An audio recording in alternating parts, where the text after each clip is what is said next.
My name is Michaela Griffith, and what I have here is a bloom ball for the book A Long Walk to Water by Linda Sue Park. So here we have a little bit about the author of the book A Long Walk to Water. The author, Linda Sue Park, hold on, wrong one. Alright, Linda Sue Park was born on March the 25th of 1960 in Urbana, Illinois. She was raised on the outskirts of Chicago by her parents, which were Korean immigrants. She had a brother and a sister. At the age of 4, leading up to that age, her favorite thing to do was read. So therefore, at the age of 4, she began writing stories and poems. And her book, A Long Walk to Water, is a New York Times bestseller. Her spouse, his name is Ben Doblin. He is actually from Ireland. And together they have 2 children, 1 boy and 1 girl. Okay, so now we have a little bit about her book, A Long Walk to Water. It is about 2 people from Sudan, Naya and Salva. Salva was at the schoolhouse when gunshots began to implode. The teacher sends them out, and he walks until he finds a group of people. His family was not there.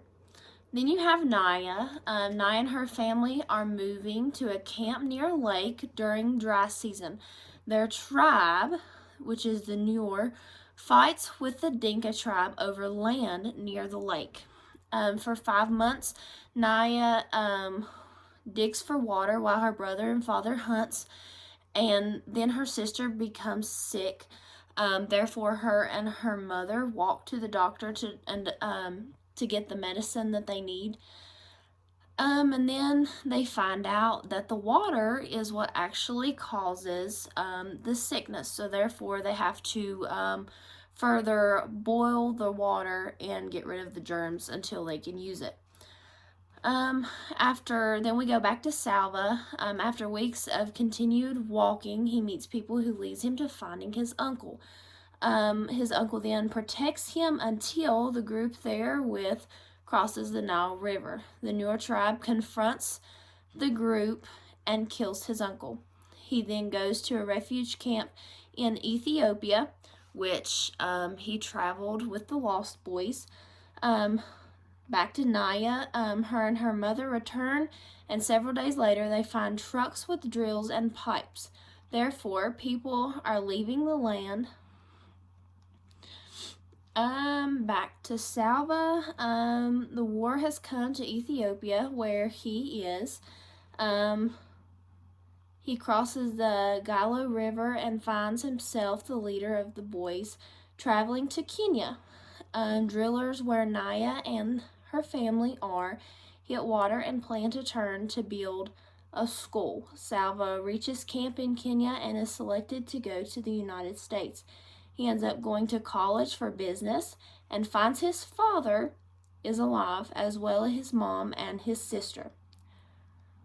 When the well is finished, Naya finds out that the guy that was over all the drilling was actually Salva. Alright, now we have just a little bit of information on our character. The one I chose to do was Salva.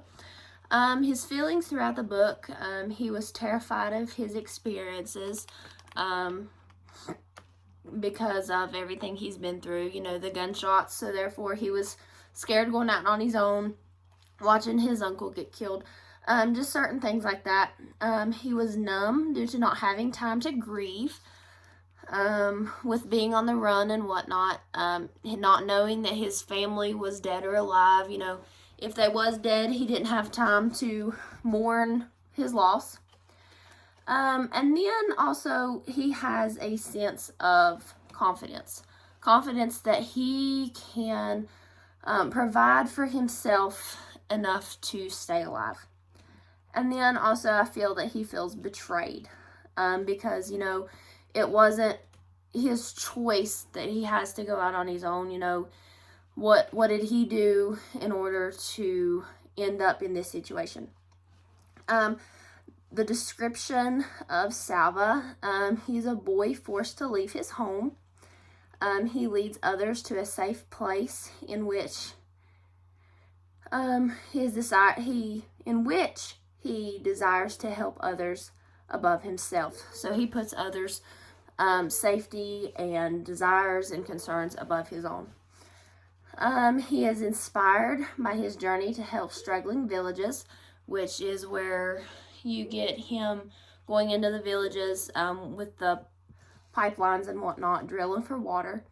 And also, because of his journey, he grows into a leader with a very strong desire. His behavior throughout the book, he loses his home, so he sets out on a journey for safety. He witnesses his uncle's murder, so he finds courage and presses on. He fights for survival to make people's lives better. And even in bad times, Salva pushes himself to do his best. And then his personality traits, I feel, because of his experiences and his reactions to these experiences and just how he carries himself, you have bravery, steadfastness, perseverance, and all those is, even though he's terrified by his experiences. He's a hero to those around him.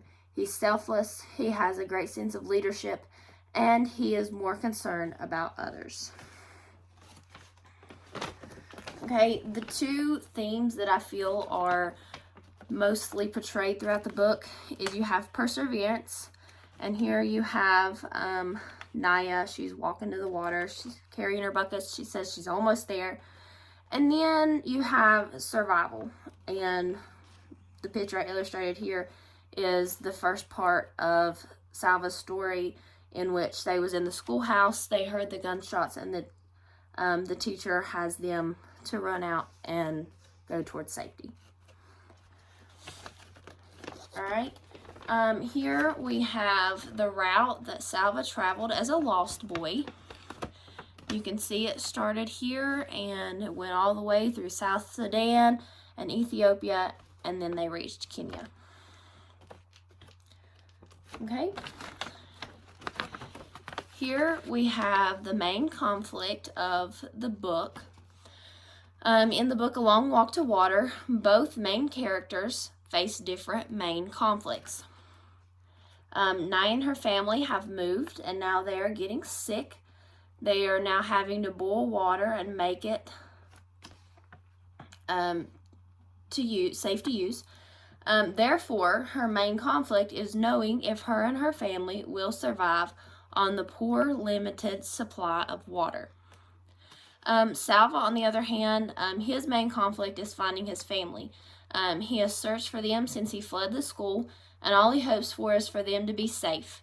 He then runs into his uncle and he ends up watching him get killed. He just longs to be with his family.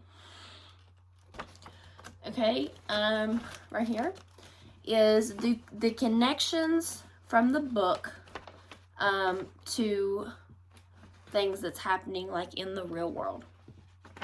Okay, the book has a very strong connection to my life and those around me. And although I grew up in a loving home, today I spend most of my time around children who do not have a good home life. Yet you do not always know the thought process of these children or of others. Today's songs, TV shows, and movies all show struggle of people and what they are fighting against, but it never really gives their thought process while it is happening. By knowing the thought process of the characters in the book, I can make connections and inferences about the thoughts of the children and individuals I deal with daily. Okay. Here we have a description of one of the refugee camps that Salva ends up at. And the refugee camp I went with was the Kakuma, which is in Kenya. It is a very dreadful place. You're not allowed to leave unless you plan on never returning. There are tall, barbed wire fences all around in the middle of a dry, windy desert, and it feels like a prison. People fighting to stay alive, people stealing from each other, and people were getting hurt or killed almost every day. Okay, right here, I have a poem about the book. It says, "One step at a time, one day at a time, just today to get through. But once tomorrow comes, what then? What will I see? Where will I be? Will I be safe thus again? Who knows the answer other than tomorrow?" Okay. This right here is one of the waterborne diseases that I looked up and researched. And the one that I decided to do was the typhoid fever, which is a waterborne disease that causes fevers as high as 103 to 104 degrees Fahrenheit. It is sustained, which means that it does not come and go. Symptoms can include, other than a fever, it can include weakness, stomach pain, headaches, diarrhea or constipation, cough, and loss of appetite. And in some cases, it can cause like a flat, rosish colored rash. A treatment for the typhoid fever is antibiotics, and if you do not get appropriate treatment, you could have the fever for months or even die from the health problems related to the fever. You can get typhoid fever from contaminated food and water or close contact to someone who has typhoid fever. After exposure, symptoms can begin anywhere from 6 to 30 days. Okay. A review of the book. This is how I feel. The book Along Walk to Water was a very interesting read. I would definitely recommend it to all future educators to read this book. It gives so many insights to the things that people or kids go through, and it was an eye-opener to the personal struggles that people are facing that no one would ever pick up on. The characters in this book was a good representation of children today. Although children do not go through actual war, they are fighting within themselves and their families, fighting to get parents to stay together, fighting to be noticed while at home. While a common ground for the book to children today would be the desire to reunite with their family. Children today go through so many things that educators would never know about unless they knew signs to look for. The reason in particular is why I feel this book was so educational. I would definitely recommend it to others. I think that I covered just about everything. Just double checking to make sure. And like I said, I love this book. It was a very good insight as to, what people was feeling as they was going through things in their life. I would 100% read it again. Thank you.